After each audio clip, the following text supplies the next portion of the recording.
Hi guys, for today's video, update ko lang po kayo dun sa agaboids ko na sabi ko bakit naninilaw yung dahon. So, totoo nga yung sabi ni Sis Mergin na baka daw may problema sa ilalim ng ano niya, sa roots niya.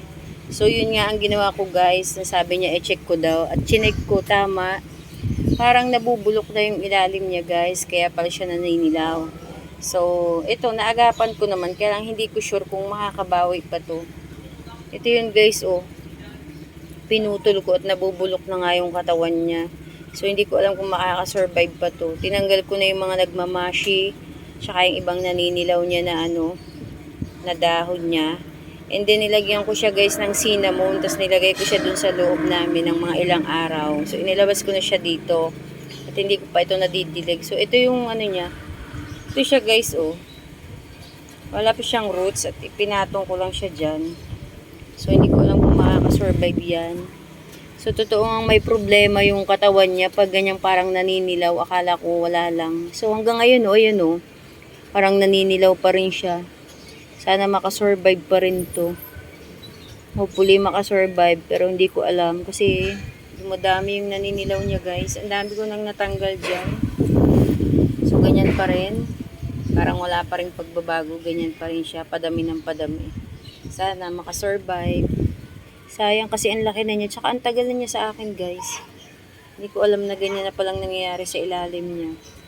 So yun lang guys, buti na lang nag-comment si Sis Mergin na i-check ko nga daw yung ilalim. Baka nga nabubulok na. So totoo talaga siya guys, nabubulok na. So thank you Sis Mergin. Ngayon sana makasurvive siya. Sana mahabol pa natin. By the way guys, mag-update na rin ako ng ibang succulent ko. Sobrang lakas ng hangin dito guys. Ayun o, yung dun sa side na yun, nangangahulog na yung iba niya. So tinanggal ko yung magagaan, kagaya kanina. Sobrang lakas ng hangin, nahulog yung cactus ko. Yung ganito guys, yung tinanim ko na nakaraan. So buhay na sila. Yung nahulog kanina, may mga ugat na. And then ito oh, ayun oh. May tumutubo na siyang baby dyan sa dahon.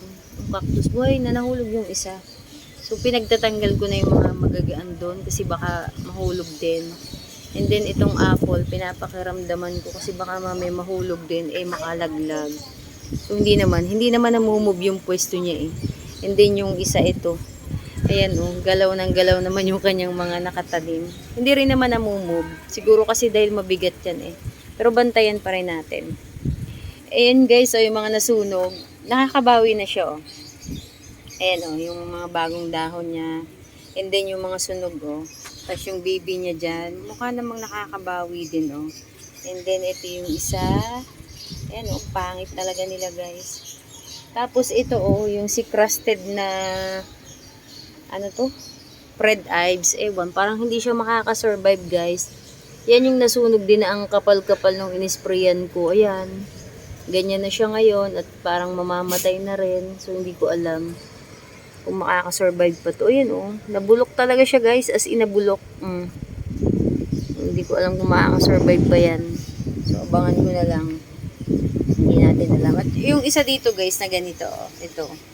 Kinat ko kasi napansin ko nabubulok yung katawan. So ito naman yung naputol ko, yung kinat ko, ayan. Lagyan ko rin yan ng cinnamon. So sana mabuhay siya.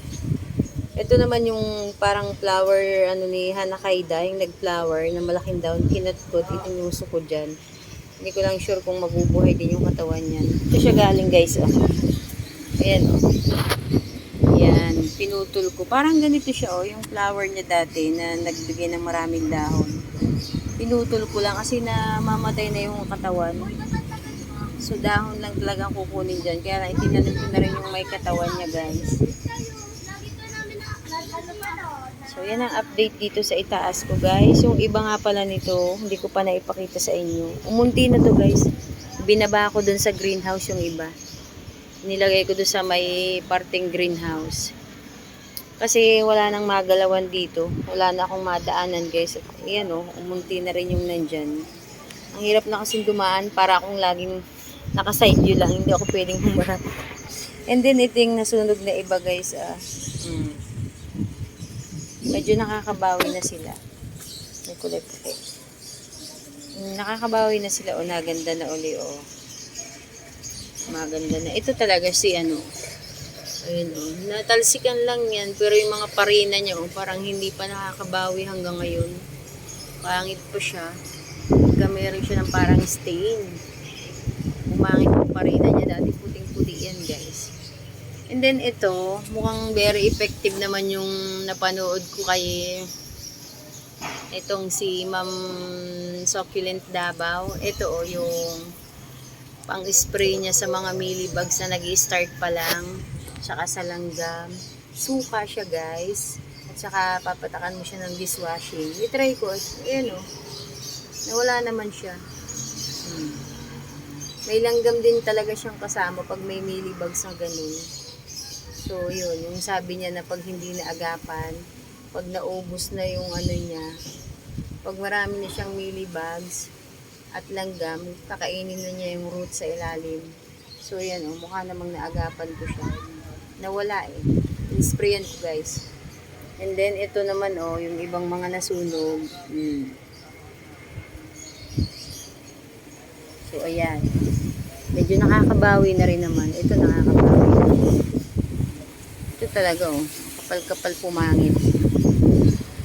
Ayan. So, hanggang dito na lang guys ang aking update. At sa isang araw, pakita ko naman sa inyo yung mga ipinabagong succulent nandun sa greenhouse. Bye guys! Thank you for watching!